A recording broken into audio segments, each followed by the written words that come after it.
जय श्री कृष्ण बच्चों। आज आप पढ़ रहे हैं आपकी हिंदी की किताब से एक कविता जिसमें है खो खो।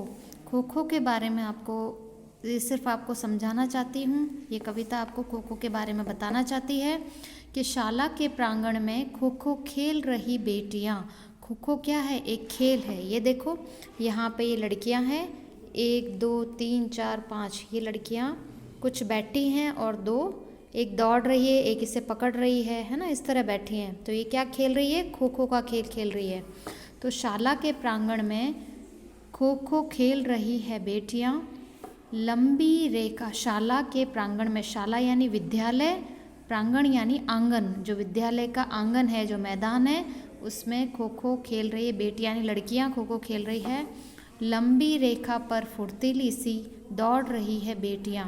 खो खो जब खेला जाता है तब वहाँ पे एक लंबी रेखा खींची जाती है और उसी सीध पर वो नीचे बैठती हैं एक टीम के खिलाड़ी।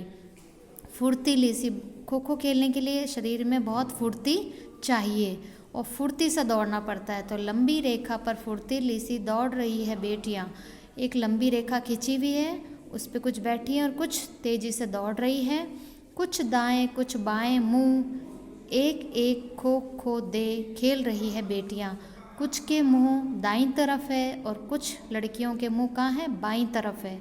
एक का दाईं तरफ और दूसरा का बाईं तरफ है मुंह।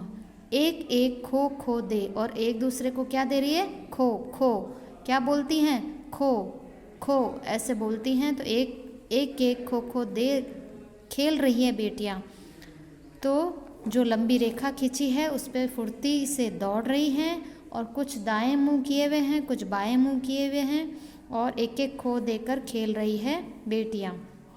कुछ दौड़कर पीछा करती, देखो भागी जाती, मौका पाकर खो देकर खुद पाले पर आ जाती। कुछ दौड़कर पीछा करती, कुछ जो बेटियां हैं वो दौड़कर क्या करती है? पीछा करती है। जो एक टीम की खिलाड़ी अगर दौड़ रही है तो दूसरी टीम की खिलाड़ी उसका पीछा करती है और वह भागती हैं। मौका पाकर खो देकर खुद पाले पर आ जाती, और जैसे ही मौका पाती हैं वह अपनी टीम की जो लड़की बैठी है उसको क्या देती है? खो देती है और खुद पाले पर आ जाती, खुद मैदान में बैठ जाती है और अपनी जगह दूसरी लड़की को खो देती है। और जब दूसरी लड़की को खो देती है तो वह उसके पीछे भागने लग जाती है। होती कोई खेल से बाहर, कोई दौड़ लगाती। खेल में क्या होता है बेटा? कभी कोई खेल से बाहर हो जाता है और कोई अंत तक खेलता रहता है। कोई नियम तोड़ देता है तो उसको बाहर कर दिया जाता है, कोई आउट हो जाता है इसलिए बाहर कर दिया जाता है। तो कोई तो खेल से बाहर हो जाती है और कोई दौड़ लगाती है और कोई कोई क्या होती है उस मैदान में अंत तक दौड़ लगाती रहती है। शामिल होती भीड़ भाड़ में, ताली खूब बजाती।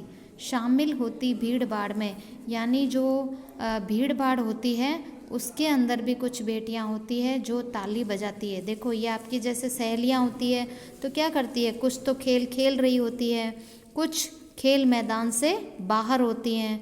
तो वो जो बाहर होती हैं वो क्या काम करती हैं? वो ताली बजाती हैं। कुछ इस टीम की तरफ होती है, ए टीम की तरफ, कुछ बी टीम की तरफ होती है।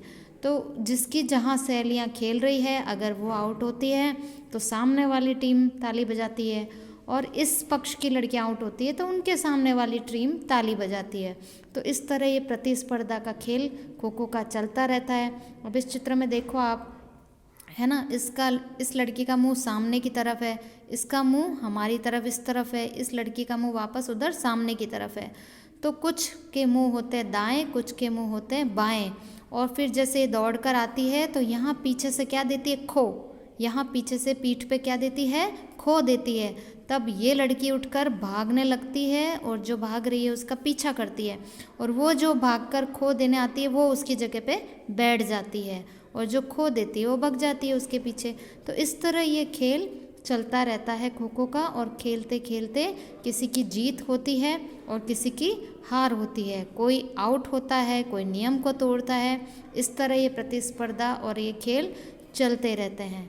तो इस कविता में क्या था कि शाला के प्रांगण में बेटियां खो खो खेल रही हैं, कुछ फुर्ती से दौड़ रही हैं, कुछ दाएं मुंह करके बैठी है, कुछ बाएं मुंह फेर कर बैठी है, कुछ दौड़कर पीछा कर रही हैं, कुछ भाग रही हैं, कुछ मौका देकर अपनी जो टीम की लड़कियां उनको खो दे रही हैं, फिर खुद पाले पर आ रही हैं और कोई खेल से बाहर हो रही हैं, कोई दौड़ लगा रही हैं और भीड़ भाड़ में कुछ बेटियां तालियां बजा रही है। तो ये था खो खो के बारे में जानकारी।